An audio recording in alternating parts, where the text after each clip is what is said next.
Lofts it in the air. No flag.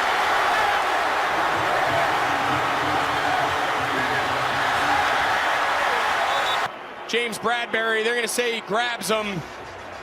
He's got his left hand on his back. I don't know. Mike, listen, I think on this stage, I think you let him play. Obviously, Mahomes thought he saw it. I think you let him play, finish this thing out. I think I speak for all NFL fans when I say we would love a world where NFL referees are so flawless in calling a game we forget they even exist. It only takes one bad call or a missed call that can ruin the entire game, especially in a game as important as a Super Bowl. We all hope that the outcome isn't affected by the Zebras, but unfortunately, a few instances have shown that just one bad call can cost the team the Lombardi Trophy. In today's video, we'll be looking at the worst blown calls that potentially cost the team the biggest satisfaction in the National Football League, a Super Bowl victory. Roger Goodell recently stated that NFL officiating has been the best it's been in a long time. When you look at officiating, I don't think it's ever been better in the league.